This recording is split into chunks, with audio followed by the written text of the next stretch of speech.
Guy Williams, le héros masqué adoré de millions d'enfants, est mort seul dans un appartement d'Argentine, et personne ne l'a su avant une semaine entière. Aujourd'hui, des décennies après sa disparition des écrans, les zones d'ombre autour du départ volontaire de Guy Williams refont surface, et ce que sa famille a vécu après sa mort soudaine éclaire enfin ce que beaucoup soupçonnaient depuis longtemps sur cet homme qui a tout quitté du jour au lendemain. Dans cette vidéo, vous allez découvrir l'histoire complète de l'homme derrière le masque de Zorro. Mais avant de comprendre pourquoi un acteur au sommet de sa gloire a choisi de tout abandonner pour s'exiler à des milliers de kilomètres d'Hollywood, il faut d'abord répondre à une question que même ses propres biographes n'ont jamais réussi à élucider. Qu'est-ce qui a vraiment poussé Guy Williams à fuir la lumière des projecteurs? Pour le comprendre, il faut remonter à ses origines, bien avant qu'il ne devienne une légende. Avant de devenir le visage masqué le plus célèbre de la télévision américaine, Guy Williams n'était qu'un garçon nommé Armando Joseph Catalano, né le 14 janvier 1924 dans le quartier de Washington Heights, à New York. Ses parents, Attilio Catalano, courtier en assurance, et Clara Arcara, originaire de Sicile, élèvent leur fils dans une relative pauvreté, malgré les origines aisées du grand-père paternel, propriétaire terrien à Messine. Le jeune Armando grandit dans le quartier populaire de Little Italy, se révèle particulièrement doué en mathématiques à l'école, puis poursuit sa scolarité au lycée George Washington, où il travaille occasionnellement derrière le comptoir d'une fontaine à soda pour gagner quelques pièces. Il intègre ensuite l'académie militaire de Peekskill, où il s'illustre autant au football américain qu'aux échecs. Sa carrure athlétique et son physique avantageux le poussent naturellement vers le mannequinat, puis vers le rêve du métier d'acteur, un choix qui déçoit profondément sa mère, qui espérait le voir suivre les traces de son père dans l'assurance. Pendant la Seconde Guerre mondiale, il enchaîne des emplois aussi variés que soudeur, comptable ou inspecteur de pièces d'avion, avant de devenir vendeur dans un grand magasin à son retour. C'est à cette période qu'il décide d'envoyer ses photos à une agence de mannequins, une décision qui changera le cours de sa vie, le menant bientôt sur les couvertures de magazines comme Harper's Bazaar et sur les panneaux publicitaires de tout le pays. Son agent, jugeant son nom italien trop ethnique pour le grand public américain de l'époque, le convainc d'adopter un nom plus commercial. Armando Catalano devient alors Guy Williams. En 1946, Guy Williams signe un premier contrat d'1 an avec la MGM et s'installe à Hollywood. Son rôle le plus marquant de cette période reste celui du bombardier de l'Enola Gay dans le docudrame The Beginning of End, consacré au développement de la bombe atomique. Mais les rôles significatifs se font rares et il finit par retourner à New York. C'est lors d'un voyage publicitaire pour une marque de cigarettes qu'il rencontre Janice Cooper, mannequin elle aussi, dont il tombe amoureux pendant de longues séances photos. Le couple se marie en décembre de la même année et aura 2 enfants, qui suivront tous deux les traces de leur père dans le métier d'acteur. Les années suivantes sont marquées par des petits rôles à la télévision naissante et au cinéma, jusqu'à ce qu'un test d'écran lui ouvre les portes d'un contrat avec Universal International, une vingtaine de petits rôles sans grand éclat, jusqu'à la fin de cet engagement. C'est alors qu'on le persuade d'auditionner pour un rôle qui allait changer définitivement sa trajectoire, celui du héros masqué Zorro dans la nouvelle série produite par Walt Disney lui-même. Avec son 1m90, son allure d'escrimeur et son charisme naturel, Williams semble fait pour incarner Don Diego de la Vega.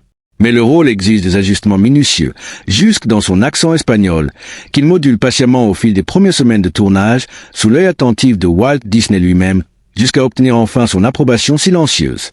Diffusée de 1957 à 1959 sur ABC, la série devient un succès retentissant, porté par un procédé narratif novateur pour l'époque. Chaque épisode se termine sur un suspense insoutenable, incitant le public à revenir la semaine suivante, une formule qui deviendra, bien plus tard, la signature du format des séries modernes. Mais très vite, Guy Williams ressent les effets pervers du succès. Il craint d'être enfermé à jamais dans la peau de Zorro, au point de déclarer un jour que jouer ce rôle revenait à travailler sur un film que l'on ne termine jamais. Cette inquiétude se confirme lorsqu'un conflit financier éclate entre Disney et ABC autour du coût de production de nouveaux épisodes. La chaîne refuse de payer davantage, plongeant les 2 studios dans une bataille juridique. Toujours sous contrat, Williams continue de percevoir son salaire intégral, mais se retrouve dans l'incapacité de travailler ailleurs, une parenthèse professionnelle frustrante pour un acteur en pleine ascension. C'est dans cet entre-deux qu'il décroche, en 1964, un rôle dans la série à succès Bonanza, incarnant Will Cartwright, le neveu du patriarche Ben Cartwright. L'opportunité naît du départ programmé de l'acteur incarnant Adam Cartwright, et Williams est initialement pressenti pour devenir un membre permanent et durable du casting. Mais le destin en décide autrement. Une vague de lettres de fans réclamant le retour de l'acteur sortant pousse les producteurs à faire machine arrière, et le personnage de Williams disparaît après seulement 5 épisodes. Sans saison supplémentaire pour Zorro, qui se termine finalement après 4 téléfilms spéciaux. Williams se tourne alors vers l'Europe, où il enchaîne les tournages de films de cap et d'épée en Italie et en Allemagne, avant de collaborer une nouvelle fois avec Disney sur le téléfilm The Prince and the Poppy.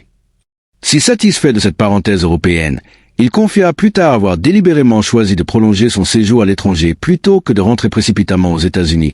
Un choix révélateur d'un homme déjà en quête d'un rythme de vie différent de celui qu'impose Hollywood. De retour aux États-Unis, une nouvelle opportunité se présente à lui. Celle d'incarner le professeur John Robinson dans Lost in Space, une série de science-fiction inspirée du Robinson suisse mais transposée dans l'espace. Aux côtés de June Lockhart et June Cartwright, Bill Mumy et du désormais célèbre robot lançant son Danger, Williams espère enfin échapper à l'étiquette de Zorro. Mais le sort s'acharne une seconde fois.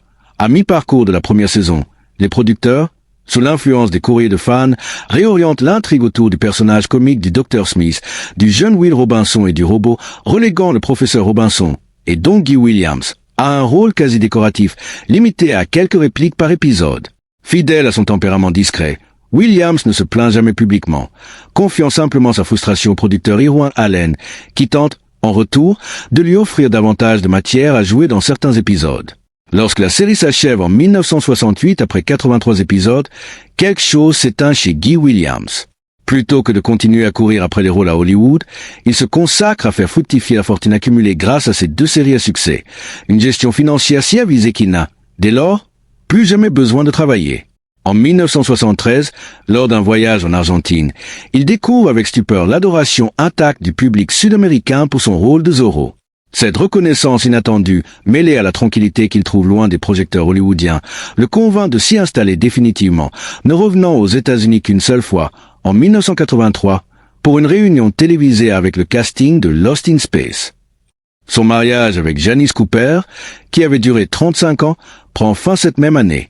Williams choisit alors de couler une existence paisible en Argentine, entre performances ponctuelles autour de son personnage iconique et une solitude qu'il semble enfin apprécier pleinement.